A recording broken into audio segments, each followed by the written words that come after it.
إلهي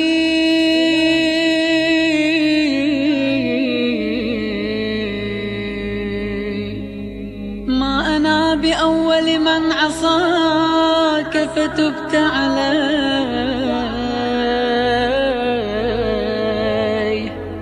وتعرض لمعروفك فجدت علي يا مجيب المضطر يا كاشف الضار يا عظيم البر.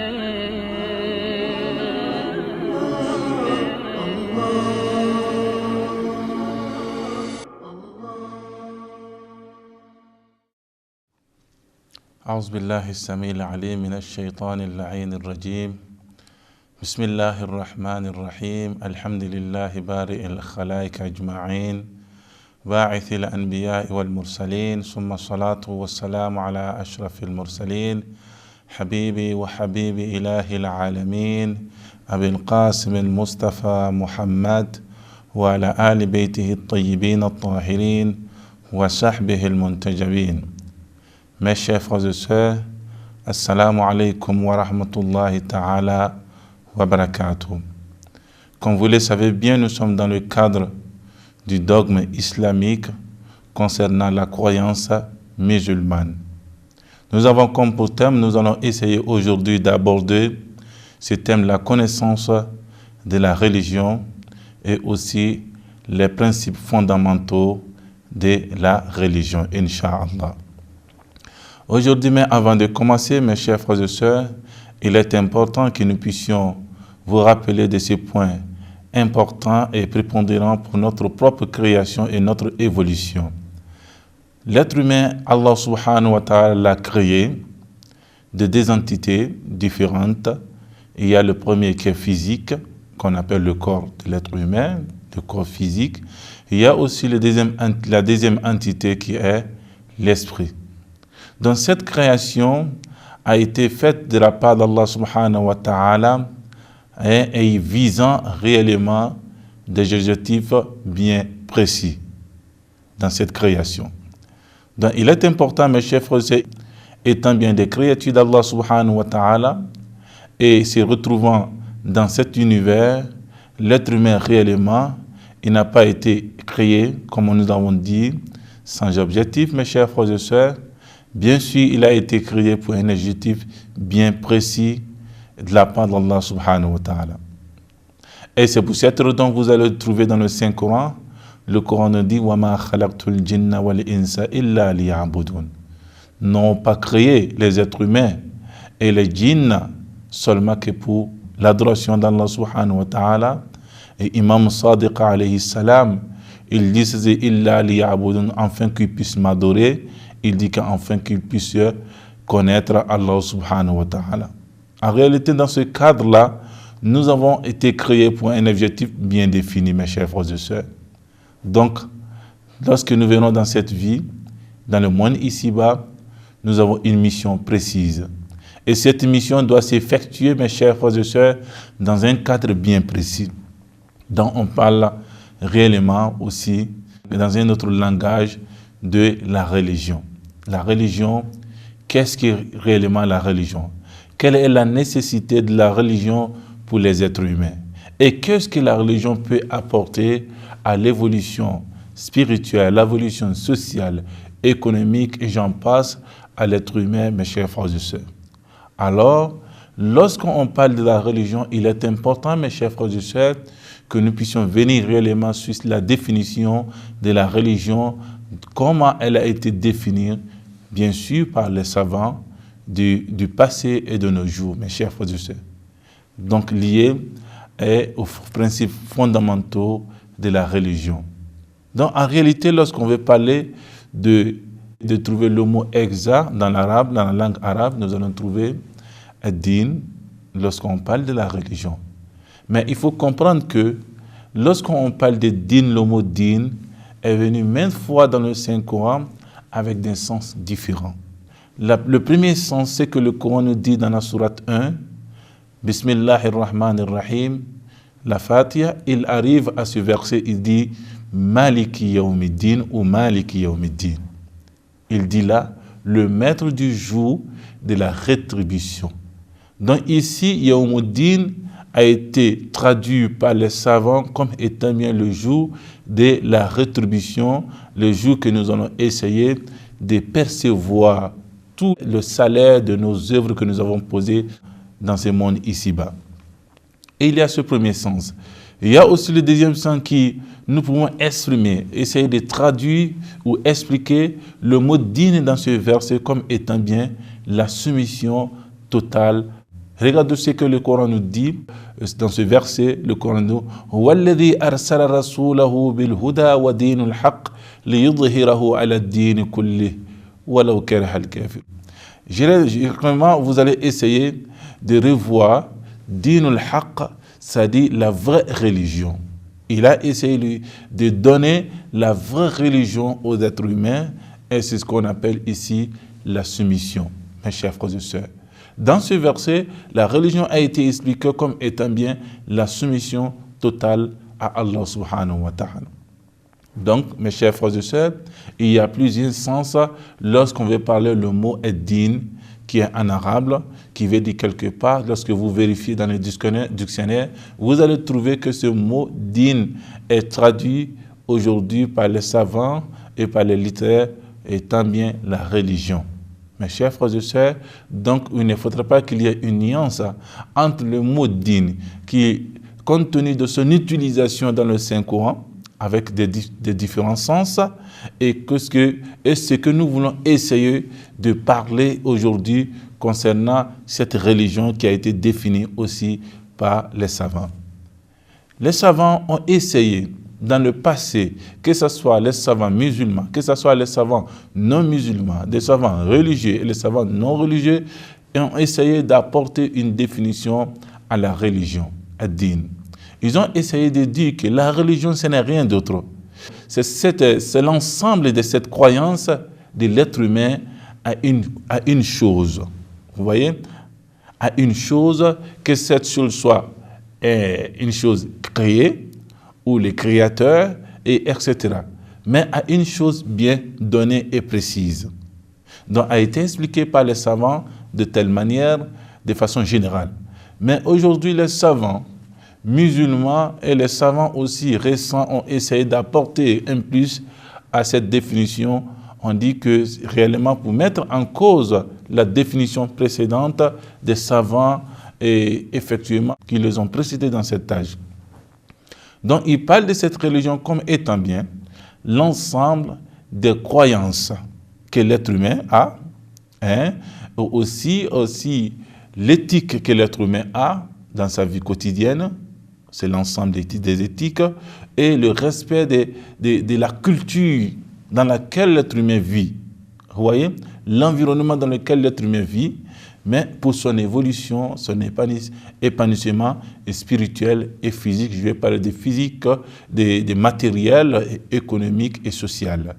Mais à condition que toutes ces croyances et ces recommandations pratiques et ces éthiques soient dictées par Allah subhanahu wa ta'ala. لبيك ذا العفو لبيك إني آت منك إليك لبيك اللهم لبيك إني عبد بين يديك. Toutes ces recommandations, ces croyances sont dictées par Allah subhanahu wa ta'ala. Donc aujourd'hui nous pouvons parler de cette religion, c'est-à-dire la religion de Dieu. Ce que le Coran nous dit, inna ad-din indallah al-islam. La religion, sha'Allah subhanahu, aux yeux d'Allah subhanahu wa ta'ala, ce n'est rien d'autre que la soumission à sa volonté. Donc en réalité, ça c'était la définition. Et c'est ce que les autres savants ont essayé d'appuyer jusqu'à nos jours. Aujourd'hui, nous sommes, c'est la méthode de vie de l'être humain dictée par Allah subhanahu wa ta'ala, bien sûr par l'entremise des prophètes et la révélation de la part d'Allah subhanahu wa ta'ala. Donc, en réalité, voilà comment nous pouvons aujourd'hui définir en réalité la religion. La religion que nous avons, c'est pour cette raison que vous allez trouver cette religion. Elle a 3 branches en réalité. Lorsqu'on prend la définition, il y a une partie quand on parle des croyances, les credos de l'être humain. Il y a deuxième partie qui parle réellement des lois pratiques et des recommandations et les interdits qui se trouvent, qui s'étalent devant l'être humain, que l'on doit forcément respecter en tant qu'un être humain intellectuel et responsable vis-à-vis de Dieu et vis-à-vis de son environnement et ses semblables. Et il y a aussi le côté le côté éthique, moral, que l'être humain doit essayer d'exercer entre lui et ses semblables, entre lui et l'environnement, et entre lui et tout ce qui l'entoure, comme les animaux et les arbres, etc. Vous voyez, lorsque nous essayons de comprendre ces 3 points, nous avons compris réellement le message qui se trouve dans la définition de la religion. Les lois d'Allah, la croyance d'abord, les lois recommandées par Allah subhanahu wa ta'ala, et aussi nous avons les mœurs et l'éthique islamique.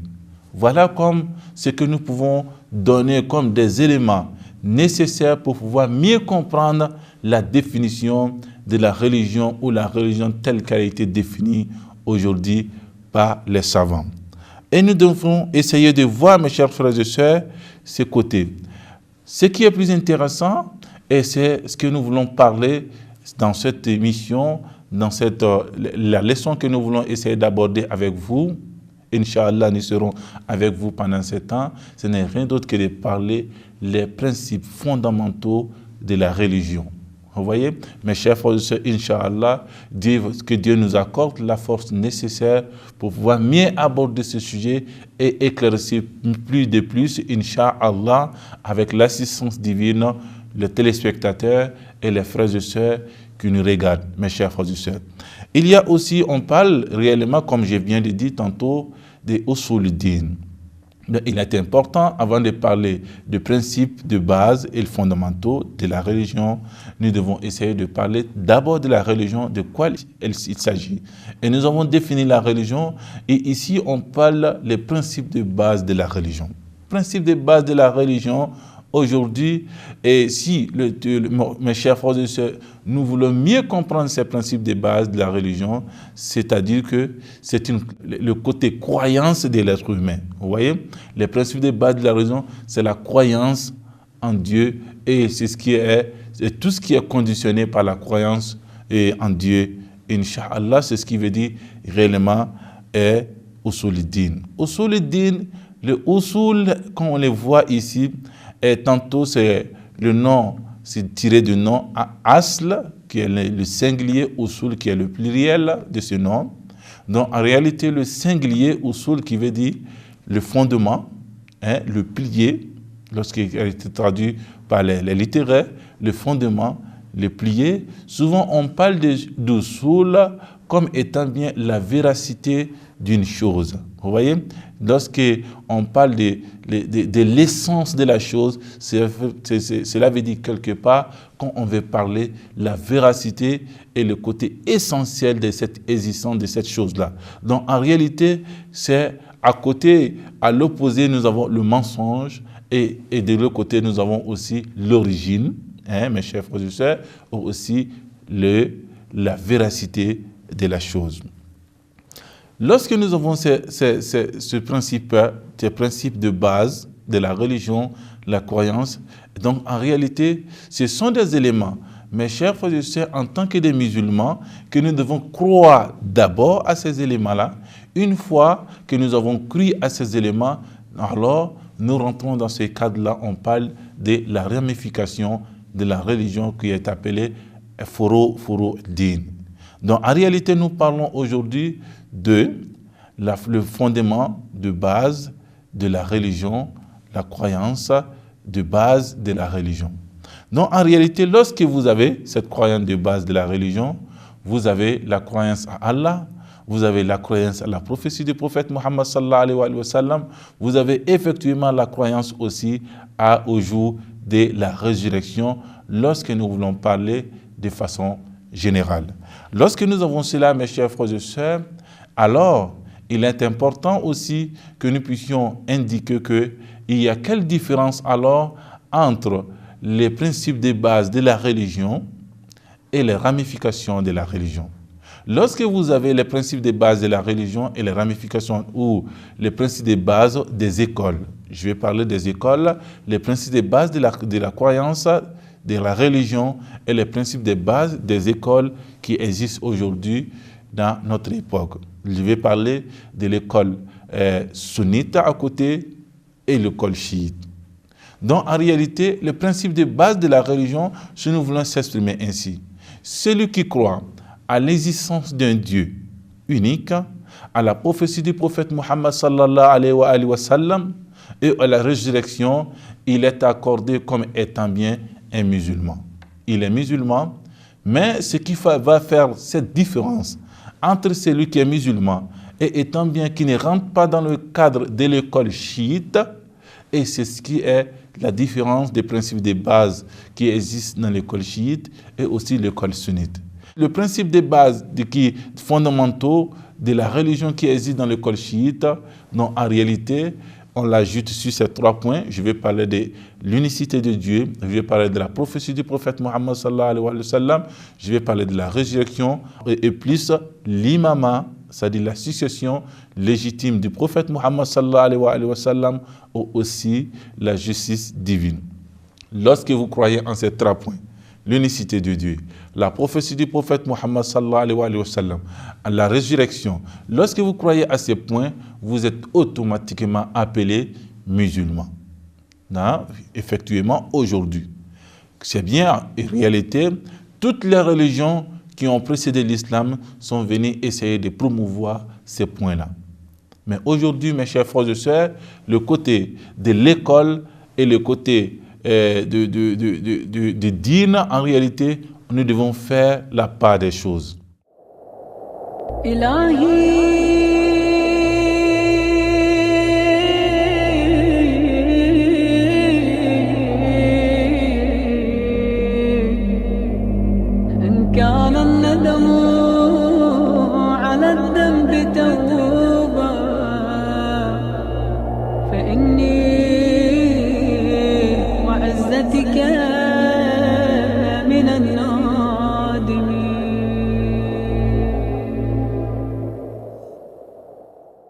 L'école Ahlul Bayt ajoute sur les principes de base de la religion, peut-être quelque part, et l'imama, c'est-à-dire la succession légitime du prophète, et aussi la justice divine. C'est-à-dire Allah subhanahu wa ta'ala, il est juste, il n'est pas oppresseur, et c'est ce qu'il dit dans le Saint-Coran, « Inna Allah laysa bizallamin lil abid » Dieu n'est pas oppresseur à son serviteur.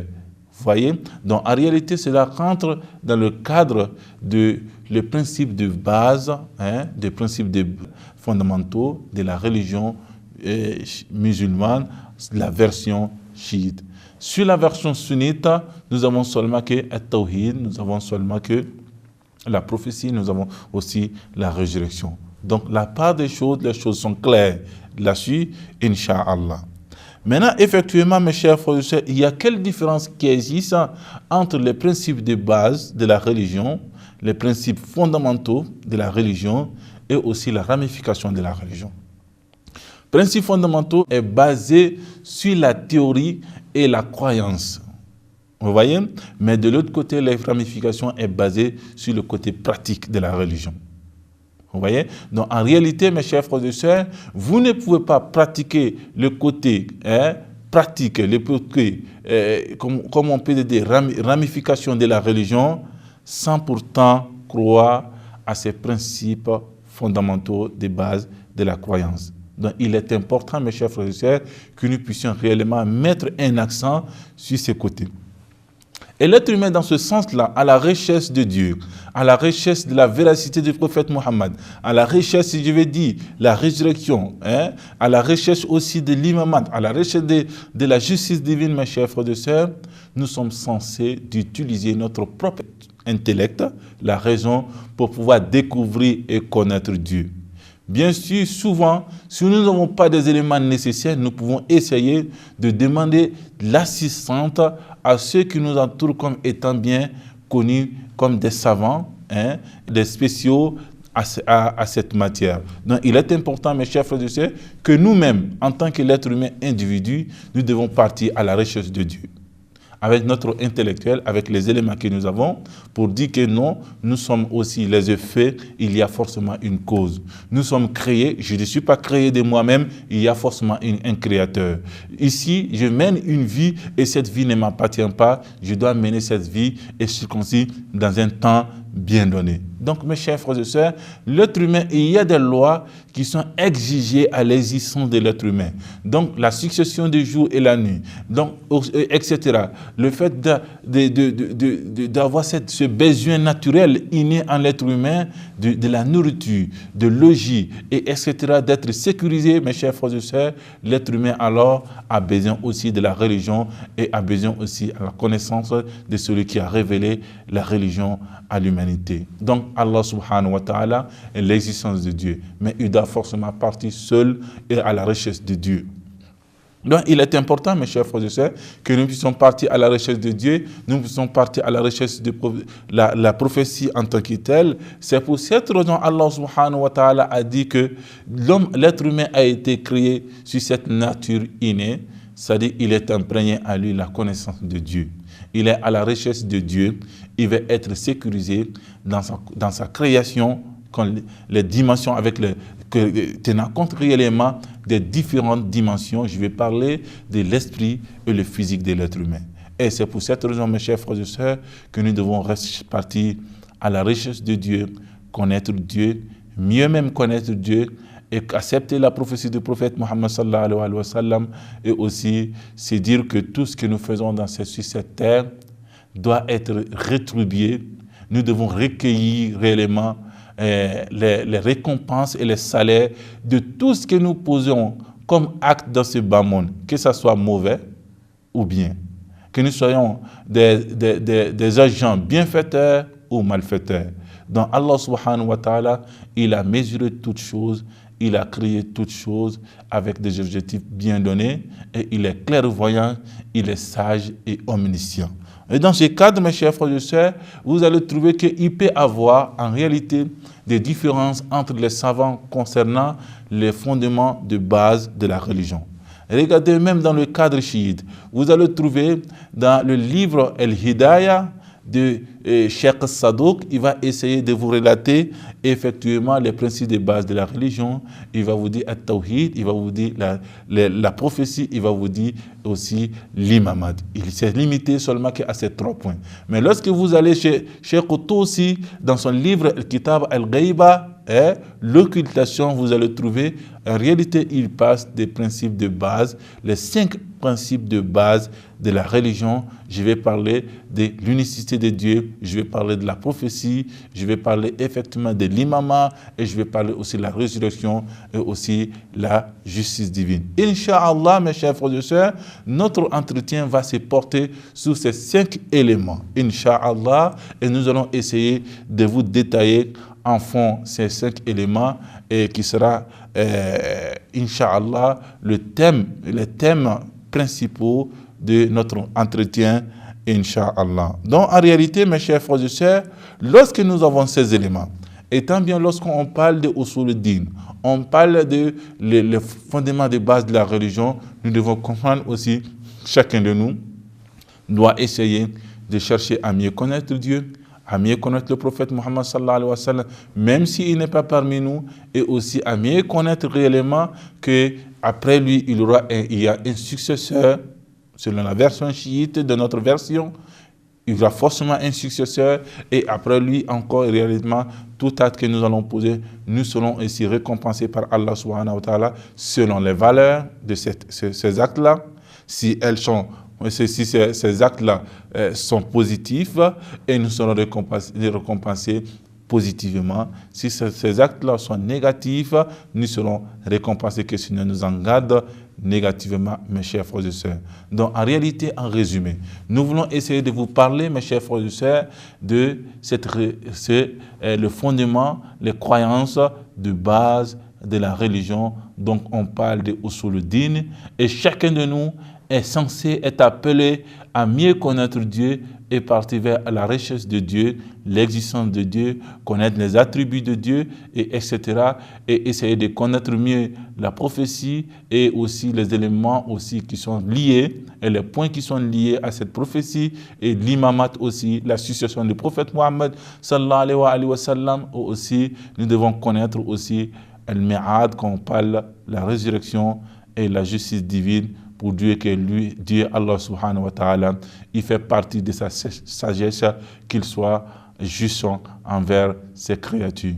Mes chers frères et sœurs, et sur ce, Inch'Allah, nous allons essayer de nous limiter sur ces points, Inch'Allah, pour la prochaine séance.